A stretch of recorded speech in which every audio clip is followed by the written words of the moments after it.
So it's just been announced Tottenham and West Ham have agreed terms for the signing of Mohammed Kudus, £55 million. To me, this is definitely going to be the signing of the summer. £55 million is a bargain for Mohammed Kudus, one of the best players in the world, in my opinion.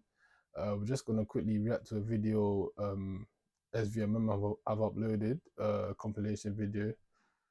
And yeah, man, this is just gonna show everyone how good he is, and we're just gonna highlight certain things about his game I think, that have definitely been slept on. yeah, I think it's 15 minutes for a reason. Put it Yeah, that way. exactly. 15-minute compilation. You only get that for the greats, but let's see.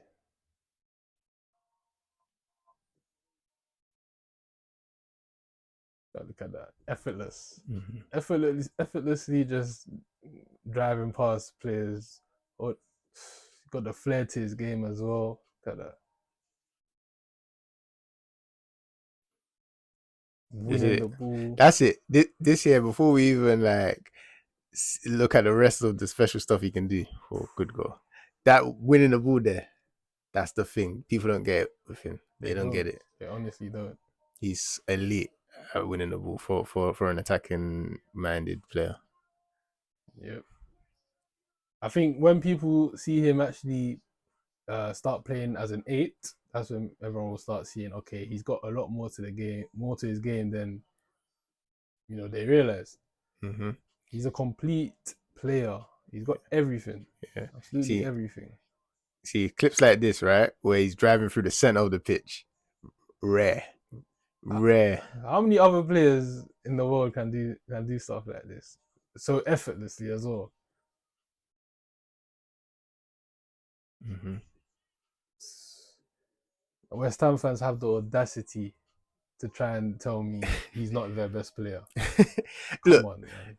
That's blasphemy. we understand Jared Bowen, West Ham legend, right? But you know what the thing people don't really get, and we'll see. I hope at Tottenham, we haven't seen the best Kudus yet in the Premier League. We haven't, definitely Because not. he hasn't played in his best role yet. He is good on the right. He's doing makeshift roles and he's still looking like this. Yeah. Oh man, Moving everywhere. Play on the left. look at this. Yeah. What? this is not normal. Let's go. Let's watch this one back again against Man City. Yeah. What? If Bowen did that, he'd have won PFA Player of the Year. Yeah, Ghana star boy. He even gets disrespected in Ghana as well, which is crazy to me. No, but it's understandable. Wait. Let's look at this goal. Before you. Anyways, people told me he doesn't have any end product. What were you saying? Another one there. What point were you just making? With him, right? With Ghana, with West Ham, with Ajax, you could ask 100 people what's his position, and you'll get like 5 different answers because he's just been moved everywhere, and it's because he's so complete. Exactly. That's why, right? Look at this center of the pitch. You know he's not gonna lose. This game. Let me talk about this game against Chelsea. Yeah. This game against Chelsea. Look at. We've already seen other clips from this same game. Yeah. Mm-hmm. The way they were talking about him after this game, saying, "Oh, he's rubbish. He's so greedy. He needs to pass the ball." Did you see what he was doing? Yeah. He's having to do everything for the team. See that clip there? Let's go back and see. Yeah. In that Chelsea clip, there were 2 DMs stationed behind him. Yeah. With 5 at the back. Exactly. 2 DMs who can't pass a football. Like, what do you want him to do? Yeah. This is the thing. He can do different roles. When he plays false 9 and he's there, then you do see how good his end product is. Exactly. Because that's what he can focus on. But you ask him to do everything. Man. Yeah, sure, maybe at the end of a long dribble past 3 or 4 players, yeah, he might miss his shot at the end of it. And this is why videos like this are so important, and it's actually very important to try and get us out there, to try and educate a lot of these football fans, because they don't understand football. They don't understand how football should be played and what it takes for a team to be successful. That was good. Right foot finish there, Look at by the that. way. No end product. Another one. Look at these goals that he's scoring. And you have the audacity to tell me he has no end product. Oh my gosh. But yeah, what do you say to fans that say, "Oh, anyone can look good in a highlights video like this"? I would say you don't know what you're looking for. Right. If you genuinely believe that, because I watch so many football highlight videos. Not many of them are good. I'll be real with you. Yeah. Not many of them are good. I think if you've got a video which shows all the best bits, this is what people need to understand. You can see all the best bits. Yeah. Before you intercepts the ball and just drives forward. Yeah. This is a generational talent, but yeah, go on. It's like in these videos, you can see strengths and weaknesses in a good highlight video. Like if you know what you're looking at, you can see, oh, is this something that works just because there's a bunch of space around him? Is this something that works because the opposition looks like a low level? You should be able to spot those things. It takes maybe a bit of training to understand the difference, but you can see like if a player has quality that is top level or if they're just like taking advantage of the level they're playing at. Yeah. And I feel like being able to use highlight videos or compilation videos like this, or even just reviewing player performances without using stats, that's the difference between elite recruitment and average recruitment. Yeah, absolutely. And sorry to say it, but a lot of these elite clubs, a lot of these major clubs, their recruitment is average. And it's because they're using stats-based recruitment. And, even in the same club, just not to go too off topic, sometimes you see in the same club, maybe they have a good run of signings and then they struggle because I'm sure there are people in the club that don't understand exactly how to analyze these videos. Exactly. Yeah. So many. More people. I feel like at the high levels of football, there's more people who don't really understand what to look for in player performances than there are people who do. I think a good example is Brighton right now. They had a great reputation, but if I look at the last 2-3 years, they've lost it. They don't know what they're doing right now. Yeah. See, so number 8 is his best position. Definitely number 8. But he's world class in multiple positions. Yeah. In the right team, he'll be world class as a right winger. In the right team, he'll be world class as a false 9. In the right team, he'll probably be world class as a left back. He's that complete.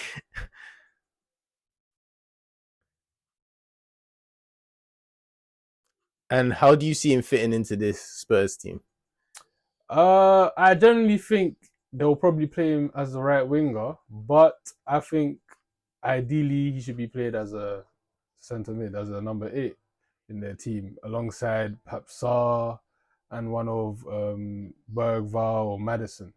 Honestly, like, he gives that midfield so much versatility, like, because he's got everything. He can make a player like Madison look good. He can, a player like him can allow Madison to do what he's good at, just make passes. Not having to spend too much time on the ball, not having to think too much about the team, and just focus on his own final third play. Because Kudus, he can do all of that for him. He's gonna be the one getting the ball from deep, progressing the ball for the team. That is. I agree. I think a player Tottenham had in the past who Kudus, when he's in the midfield third, resembles in some ways is Moussa Dembele. Yeah.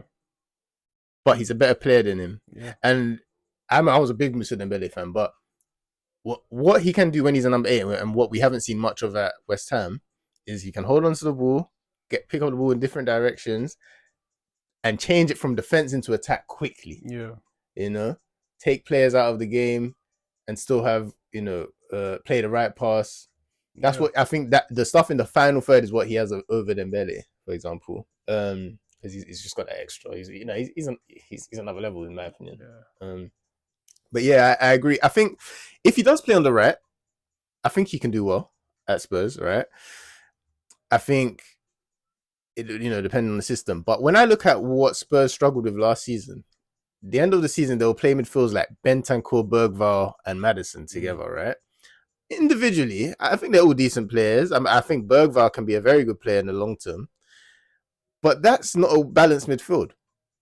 Bergvall and Madison just together, I'm not the happiest with as a midfield partner as eights. I think they're both better as the most advanced midfielder, But when you have a Kudus next to them, he's also very attack minded, but because he's so good at winning the ball and holding on to the ball, dribbling past players in the center of the pitch, you have him next to one of those two, and it just makes life way more easier and simpler for those two. And you get a better version of them too. Exactly. And then, as you said, Sarr will improve next to Kudus. Yeah, definitely. Yeah. Man. So I just think that if you really want to get the very best out of him, it will be him in a midfield three. Yeah, I agree with you 100%. And then you can maybe play Kulusevski on the right, who I like in the center as well. But again, him with Bergvall or Madison is not the best fit, So yeah, fuck. It would be great with Kudus. Exactly. So, Kudus and Sarr, but obviously they would have to look for a new right winger. Yeah. For that, but some games maybe they could try it out. They got Odegaard there. They got Brennan Johnson there. It's options now. Everything opens up. Everything just looks a lot better now, a lot brighter. Thomas Frank, he can't mess this up.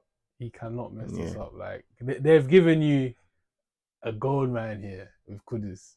Like this is your opportunity to become regarded as one of the greats, because you're already highly respected in England. Now you've got your, I don't even want to say it. You've got your Messi, lad.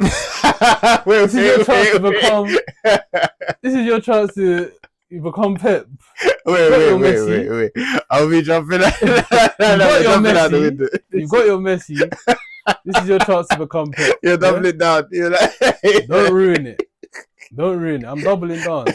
I genuinely believe it. Look at this. This isn't normal. Yeah, how many other players in the world can do this? The players I think of are Messi, Neymar. Even Yamal ain't got the physicality to be doing this like as regularly as Kudus. Messi and Neymar. When you say what he's doing here, like what specifically is so? Is the being able to just take multiple players out of the game with so much ease, repeatedly. Like no one can do this right now apart from Kudus in the world.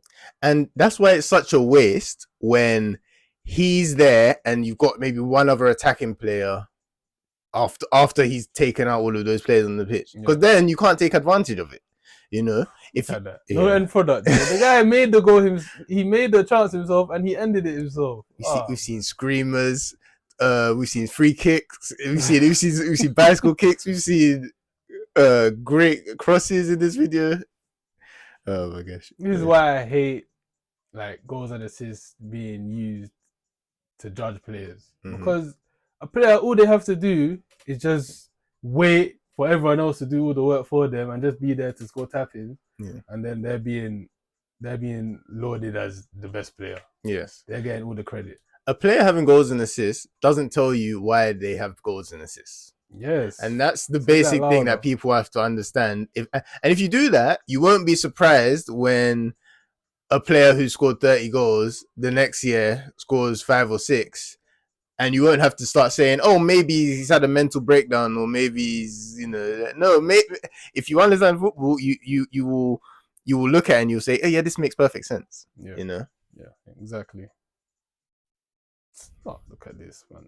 Look at this. So strong as well. Deceivingly strong. Oh, man. That's intentional. You see, the move to the right is intentional, knowing I'm going to... Oh, man. He's so smart as well. That's the most underrated thing, actually, as well as the ball winning, his intelligence.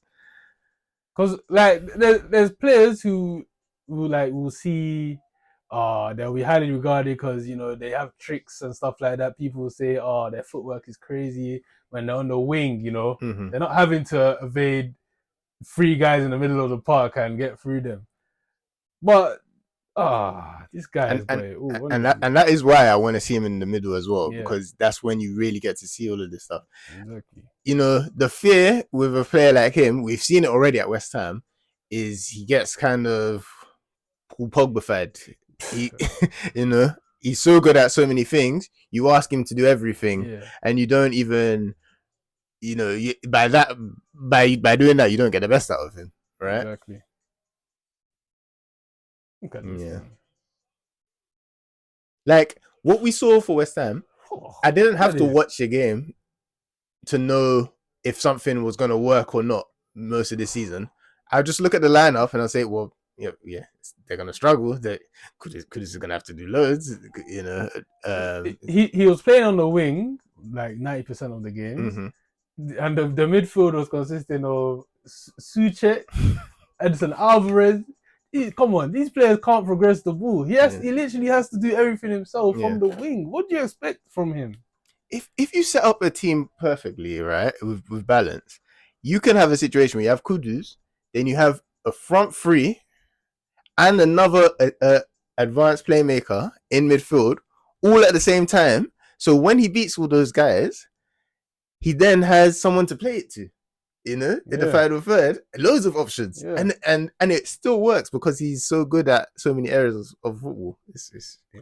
Honestly, I think he's top 5 players in the world right now. You're laughing. He's Look, gonna look. show. He's gonna You know show it what? at Tottenham. I wanna, because people are gonna look back at these vids, right? And I wouldn't be shocked if that doesn't sound that crazy, right? But I want people to have a bit of context of what the situation is right now, because right now he's just left for 55 mil. When, for example, Man United have just had a 62.5 mil bid for Brandon Mbeumo rejected. Mm-hmm. Newcastle have just agreed to pay 55 mil for Anthony Elanga. That just gives you an idea of where the values are at the moment and how he's rated. You know, I've seen a lot of clubs talk about players like, I don't know, Eze and Cunha, who, you know, have been more expensive than him because they feel he's not as trustworthy, you know, not Yeah. as polished as them. Very raw, I see sometimes. So that's what people believe of him currently when he moves to Tottenham, and I want people to remember that because yeah, They'll see. They'll see. They'll see. I'm so sure of it. He's playing with better players now. He's gonna show the world what he's really about. But yeah, man, thank you for watching. Please like, subscribe, share as well. And yeah, comment, leave some comments, we will reply to your comment. And yeah.